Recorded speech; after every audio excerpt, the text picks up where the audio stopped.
Bakugan was an absolutely wild show from my childhood. How many of you were begging your parents to buy you these overpriced marbles as they were struggling to survive in the economic hellhole that was 2008? Because I remember I was begging and pleading. But who could blame me? I mean, listen to this bang of an intro, my god.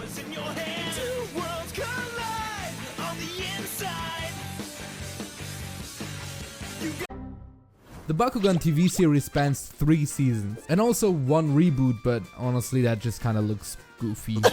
Guilty. And that's saying a lot. There's so much weird and goofy shit happening in each episode of the first season that I just had to make a video about it. I'm the man. Ha, you're a boy. The story starts off with Naga, the evil white dragon, and Drago, the red good dragon, in the Bakugan world Vestroia, which is in a different dimension from Earth. Both, however, are kept in balance by the Infinity Core and the Silent Core. Naga believes he deserves the power of these cores because he's, white, and Drago tells him that that's racist and that he slept with Naga's sister. Silence! Do you know what this is? Exodia! It's not possible! Which makes Naga extremely mad and leads him to take the Silent Core. The power! Feel the glorious power! But he dies because he's a big dumb idiot.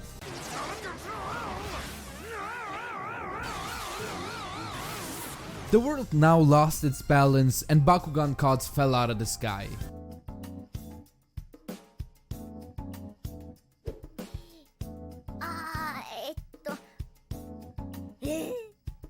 And are picked up by kids, and kids only for some reason. One of these kids is Dan. He's the protagonist. We know this because he wears red and has goggles.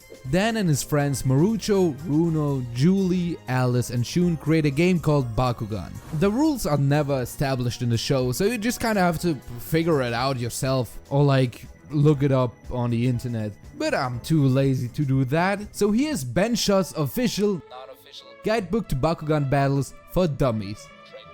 Each player activates and lays down a gate card on the opposing side, which each hold an effect that can be activated manually later. Then they each throw a Bakugan on their respective gate card. The Bakugan with the higher attack points wins the exchange. You can also throw ability cards, which act like quick spells in Yu-Gi-Oh! And that's it. It really is frustrating that the game mechanics are never explained. It's not like 80% of the show consists of Bakugan matches where you have no idea what's going on and people are just yelling random buzzwords at you.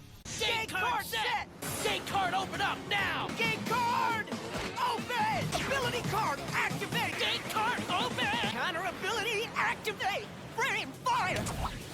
But in any case, Dan meets Drago during his 3rd battle with this fat guy. I repeat, 3rd battle. He fights the same guy 3 times in the first episode. Drago asks Dan to assist him in saving Vestroia, and since Dan doesn't have anything else to do, he agrees. We are also introduced to Masquerade, who is just the best. He shows up, makes trouble for the gang, and leaves. Say something! What's going on?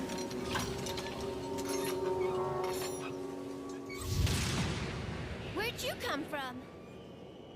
Oh yeah, and he just pulls out the goddamn death card. Now when a Bakugan loses, it just dies. Straight up sent to hell. Then he's on a tree. Like, what's he doing there? I'm taking him lightly, but Masquerade is actually a global threat. Now keep up with me, okay? I'm not joking. Masquerade has telepathy. Jenny and Jules, I am Masquerade. Over here to the right. Yes, yes. No, that's your left. The other right. Ugh. A scouter can teleport just anywhere he wants to and fly. Each one of Dan's friends gets a talking Bakugan and they decide to stop Masquerade and save Vestroia. Except Shun. He's being a little edgelord and doesn't want to join. He said something about his mom dying, but I don't know, she seemed fine to me. Don't worry, son. Your mother will be fine. Shun. The doctor's right, Shun. I'll be fine. We're coming up on the first moment that had me like, What? Remember the gate cards I mentioned? Come to find out, you can stop time with them. Yeah, just activate it without an opponent and boom, just straight up. The gang convinces Shun to come with them anyways and he agrees. Where are they going? Moscow. Why are they going to Moscow? Oh well, you see, there's this multi-gazillionaire called Michael who's in cahoots with Naga and Masquerade and they go investigate his lab. Okay, but how are they getting to Moscow? Simple. Marucho's a multi-gazillionaire himself and has a private jet. Alice, the orange-haired girl, starts tripping cause that's her grandpa who randomly disappeared one day. She's the only one without a Bakugan of her own. She's more like the coach to the other characters, the strategist if you will. At least that's what they call her. This girl has never given any relevant advice in the entire first season.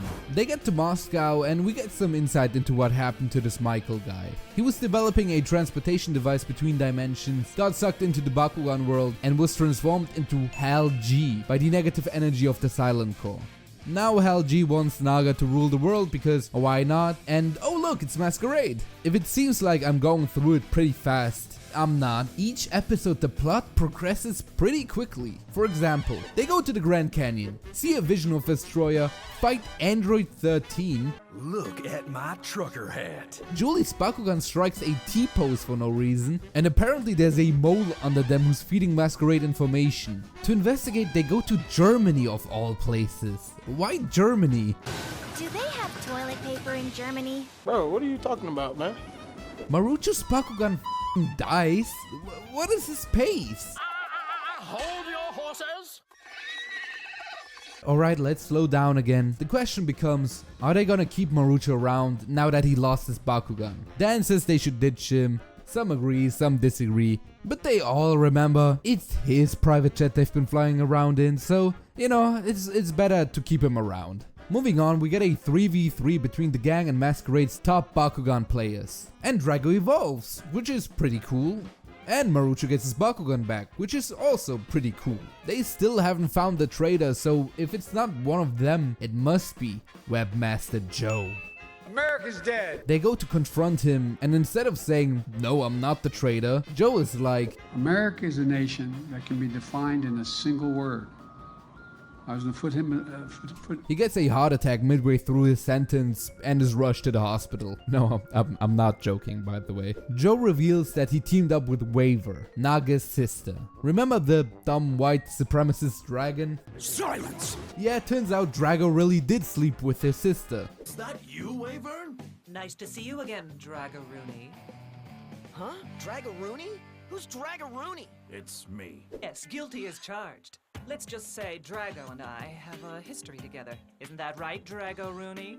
Yes, but not in front of the kids. Oh, Drago-Rooney. You still know how to ruffle my feathers, don't you? Oh yeah, and she also possesses the Infinity Core, which Naga needs to do whatever he wants to do. I'm not really sure. So automatically Joe is not the traitor. If he was, Naga would have already won. But who is it then? I wonder. It's time to fight Masquerade. The gang makes an Avengers-ass walk to the, and I quote, final battle. As if we don't have 30 more episodes to get through. The only one missing is Alice, but tough loss, I guess. In this fight, Masquerade just cheats. Oh, no, Griffin! What was that? They hadn't even brawled yet! The Joker's wild card. With it, the darkest attributed Bakugan wins unconditionally. Well, that's kinda unfair. As a shock to absolutely nobody, Dan loses and Drago is sent to the Doom Dimension. What am I doing? Dan, who'd rather kill himself than lose a fight, jumps in as well. Dan's mom goes to investigate where her son disappeared off to. She sees all the kids in a warehouse with Masquerade, but before she can intervene, they all disappear. What's going on? Hey, excuse me. Where did everyone go?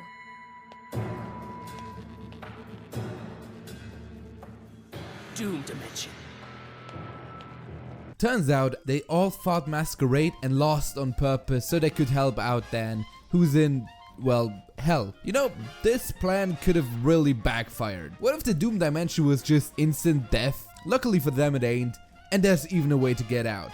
The 6 legendary soldiers of Destroyer decide to help them out. Who are these people? I don't know, they're just the Legendary soldiers, what do you want from me? They don't explain anything in this show, why do I even bother? Each one of our protagonists has to pass a test, learn a life lesson, and make their Bakugan evolve to get out of the Doom dimension, which they do very slowly. This whole test thing took about like 8 or 10 episodes of just people yelling buzzwords at you. I mean, that's the entirety of the show anyways, so at least everyone got some additional depth to their character, which you don't see often in kid shows. Even Masquerade has to pass a test if he wants to make his Hydronoid evolve. His test, however, consists of beating Alice. I wonder why that is. After everyone evolves their Bakugan, Dan and Masquerade get ready for a rematch.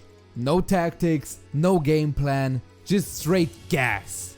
Drago and Hydronoid just keep punching each other like old dudes in Yakuza. It's so stupid, it's awesome. Hey Masquerade, how about you use that card? You know? That card that makes your Bakugan immediately win? No? Okay. Eventually both just get tired and the match ends in a draw. It's not much, but seeing two kaijus have an MMA fight is pretty entertaining. Also, the Masquerade voice actor gave his soul for this performance. But that all stops here and now. I'm going to destroy you. Do you hear me? We finally get to see the man behind the mask. And it's Alice! Oh my god, guys. Hale G appears and he is fucking huge. He explains that a shockwave of negative energy caused him and Alice to transform into Hale G and Masquerade. Alice being Masquerade was foreshadowed a few times, but the more I think about it, the weirder it gets. When her grandpa was flooded with negative energy, he became Green Evil Man. When Alice got flooded with negative energy, she got a mask that changes her hairstyle, voice, physical appearance, allows her to fly, telepathy, teleport, and a scouter. I'm just saying, it's kinda unfair. Alice feels pretty guilty for sending her friends to the Doom dimension. I hate that name. So she goes to a place equally as miserable, Germany. Why Germany again? I don't know. They don't have toilet paper or something? In other news, a massive hole opens in the Atlantic Ocean. Assuming it's a gate to Vestroia, the gang jumps in, hoping to defeat Naga before he completely absorbs the Silent Core. And before we get to the final battle, we have to get through some of the worst, most boring episodes of television I have ever seen in my life. The gang took so long to get through Vestroia that Naga already made it to Earth and is fighting the US military. He also gave his sister a seizure.